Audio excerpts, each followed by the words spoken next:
When it comes to local gridiron rivalries, CV Forks and UE Vestal are among the best. But in terms of ferocity and the impact on the standings over the last few years, there's been none bigger than UE and Binghamton. So we start things off on the north shores of the Susquehanna Patriots at UE. We pick this up, UE down 36-6 early in the third, and Colin Nixon trucking ahead for some tough yards. The next play, Mike Carr going down in the backfield, sacked by Raymond Johnson. And then a few plays later, Carr again, this time pitching to Nixon, and he's rumbling, bumbling, stumbling, almost taking it all the way into the house, and goes down right around the 5-yard line. UE driving in on 4th and inches. Carr keeping it himself, driving into the end zone for the touchdown to make it 36-13. Later in the quarter, with the Patriots driving, John Petrucci has his pass picked off and tipped by Alec Grossi. UE almost completes the comeback, but falls to the Patriots 38-30. Up the hill we go. Friday night lights for the first time at Maine Endwell, at least for football. The Spartans going for 40 in a row against SV.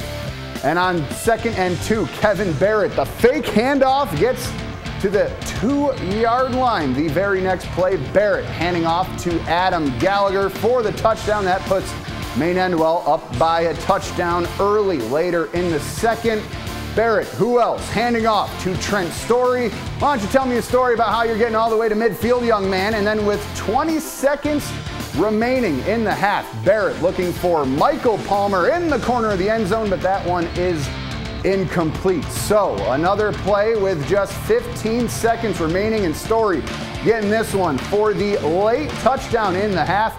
And that makes it 14-6, make it 40 in a row for the Spartans, 27-14. Out west, it's our 4th and goal game of the week. Owego hosting Norwich in the first.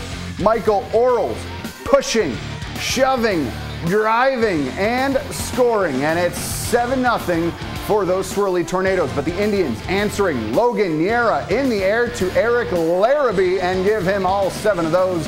And we are tied. But Orles talks a big game and walks a big game too. Rumbling on through the Indians for the score, but true to form and true to the way that this game went, the Indians echo that call, and they're going to Stavion Canavan. And yes, he can a van. And the Indians inch out the 2-point victory, 20-18. Let's go up Route 88, and the Oneonta Yellow Jackets hosting Section 3's new Hartford. First score of the game early in the first quarter, Oneonta Yellow Jackets going to Sam Sherrill.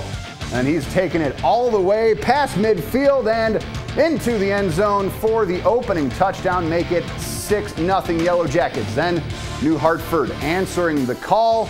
Ryan McCormack taking this one, and actually that's a sack and a safety, putting the score at 6-2 in favor of the Yellow Jackets. Later, with 10:56 left in the second quarter, New Hartford's Mike Knoll scoring the touchdown. That puts New Hartford ahead, and they hold on to this one. Yellow Jackets fall 29-18. Finally, the games we didn't get to, Spencer Van Etten and Groton was canceled. And again, the games we didn't get to, Dryden taking down Oxford 28-7, and Corning the blowout win over Windsor 49-8.